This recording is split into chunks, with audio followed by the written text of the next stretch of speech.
परम प्रेम रूपा भक्ति प्राप्त करने के साधन।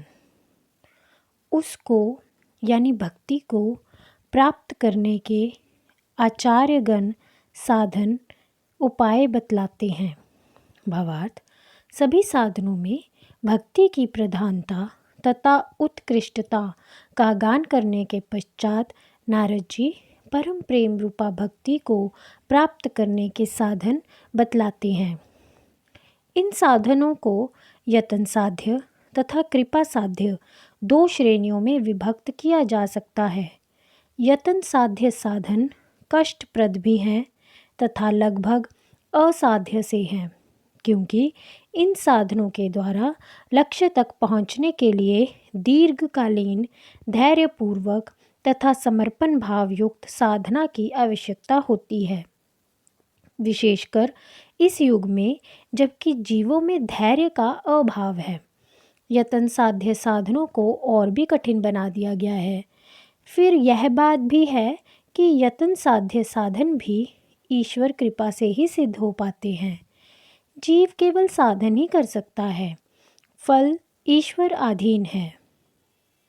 वह तो भक्ति साधन विषय त्याग तथा संग त्याग से प्राप्त होता है।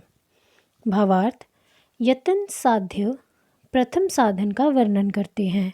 इसके अंतर्गत दो साधन बतलाए गए हैं। पहला विषय त्याग अर्थात विषयों को स्वरूपतः त्याग।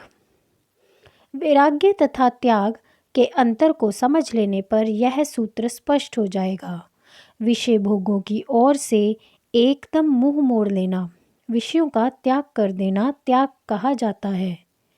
इसके लिए वासना संबंधी चर्चा से बचना, विषयों का चिंतन ध्यान नहीं करना, वैसे साहित्य का अध्ययन नहीं करना, वैसे चित्र घर में नहीं लगाना आदि कुछ ऐसी बातें हैं जो जीव को विषयों की ओर आकर्षित होने से रोकती हैं। त्याग को इसीलिए आवश्यक बताया गया है क्योंकि इससे भोगते समय आसक्ति के कारण जहाँ पूर्व संस्कारों को बल नहीं मिलता, वहाँ नए संस्कार भी संचित नहीं होते हैं। वृत्ति का प्रवाह तथा शक्ति की कार्यशीलता भी जगत से हटाकर अंतर की ओर करने में सहायता प्राप्त होती है। सामान्य संसारी जगत अभिमुखी होता है, जगत का ही ध्यान करता है तथा जगत के संबंध में ही सोचता रहता है। जब तक जगत को सामने से हटाकर जीव का मन ईश्वर अभिमुखी नहीं होगा, वह ईश्वर की ओर आगे कैसे बढ़ेगा। वैराग्य मन को जगत से हटाने का नाम है।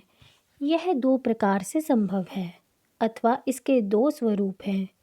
एक तो मन में से जगत विषयों के प्रति आसक्ति को भी निकाल दिया जावे तथा विषयों से भी आदि उदासीन हो जाया जाए, उसका प्रत्यक्ष त्याग भी कर दिया जाए। त्याग में भक्त का इंद्रियों पर कड़क संयम होता है, जिससे वह इंद्रियों को विषयों से हटा पाता है। इस स्थिति को अर्थात इंद्रियों से जगत विषयों के संबंध विच्छेद को योग मार्ग में प्रत्याहार तथा वेदांत में शम कहा जाता है। दूसरा उपाय वैराग्य कहा जाता है, जिसमें विषयों का स्वरूपतः त्याग तो नहीं होता, किंतु विषयों के प्रति आसक्ति अथवा मोह का त्याग होता है। वैराग्य का आभास जगत के संपर्क में रहकर ही किया जाता है। इससे मन स्थिति का परीक्षण भी साथ साथ ही होता जाता है। वैराग्य युक्त कहीं भी किसी भी दिशा में किसी के साथ भी बिना मन को विचलित किए रह सकता है।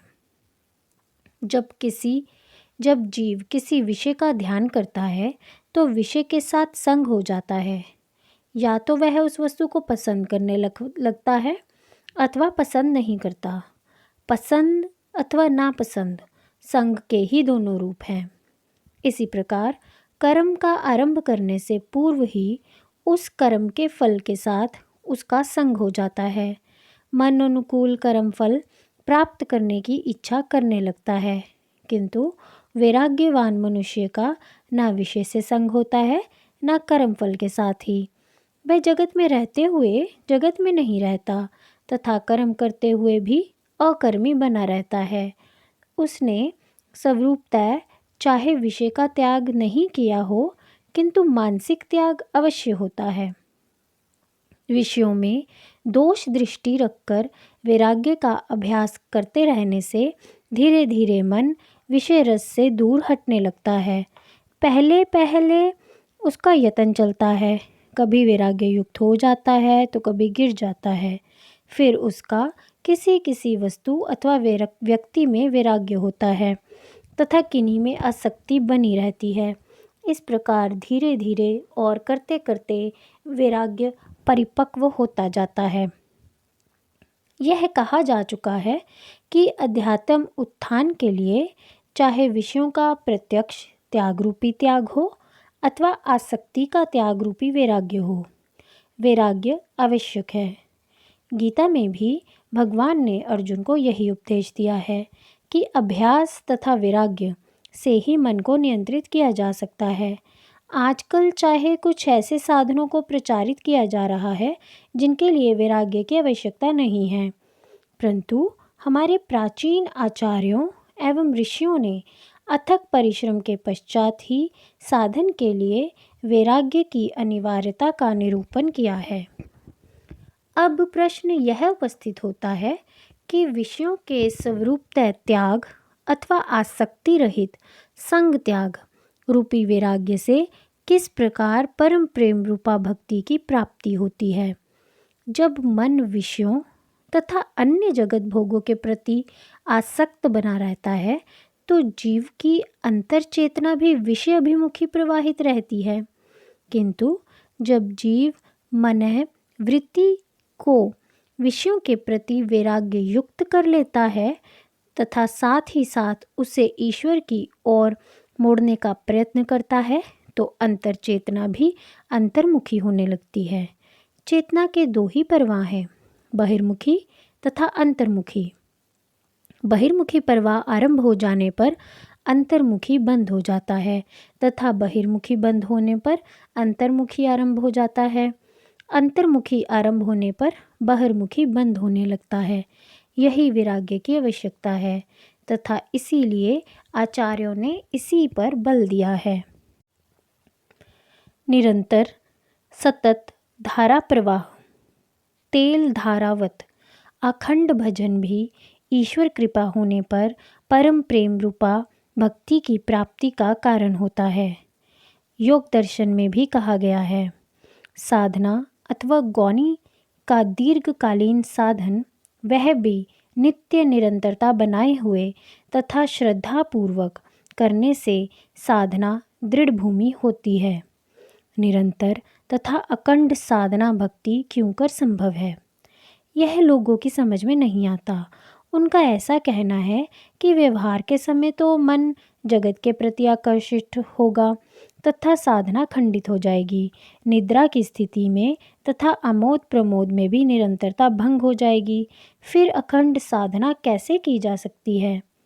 जब तक परम प्रेम रूपा भक्ति की प्राप्ति तथा जगत में ईश्वरीय शक्ति की सर्वव्यापकता एवं क्रियाशीलता की अनुभूति नहीं हो जाती, तब तक ईश्वर की सर्वव्यापकता की भावना तो रखी ही जा सकती है।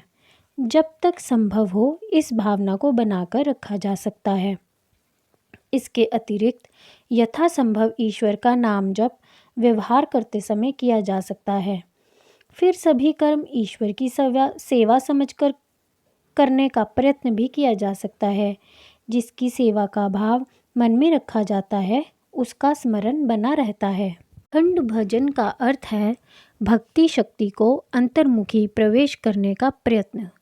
यह ठीक है कि भक्ति शक्ति की जागृति ईश्वर की कृपा के अधीन है, किंतु फिर भी जब तक यह प्राप्त न हो जाए प्रयत्नशील रहना भक्त का कर्तव्य है।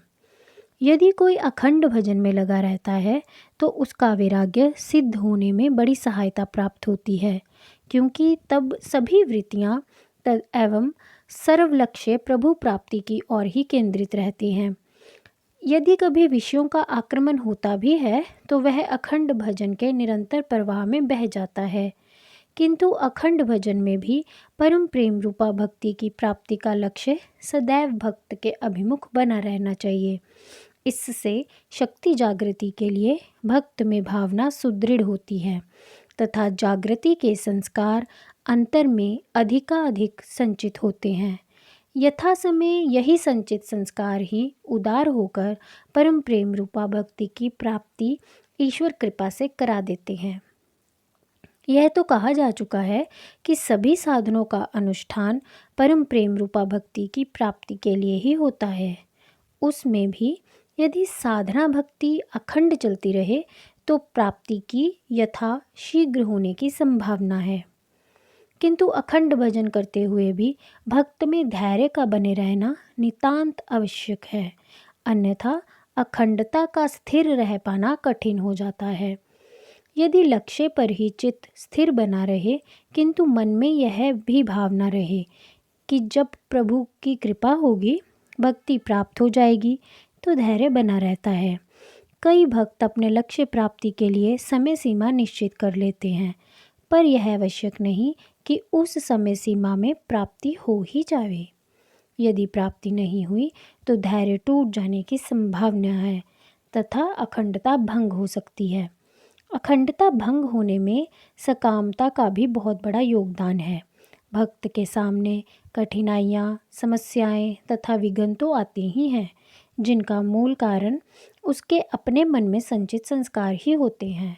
यदि भक्त में अपने द्वारा ही किए गए कर्मों का फल भोगने से बचने की वृत्ति का विकास हो जाए, भगवान से प्रार्थना करने लगे तथा यदि उसकी समस्या का समाधान नहीं यानी उसी के मन अनुकूल निकले, तो उसकी साधना की अखंडता भंग हो सकती है। अतः साधक के लिए यही उचित है तथा यही उसका कर्तव्य भी है कि ऐसे साधनों में लगा रहे जिससे उसके अंतर में प्रभु प्रेम बढ़ता रहे।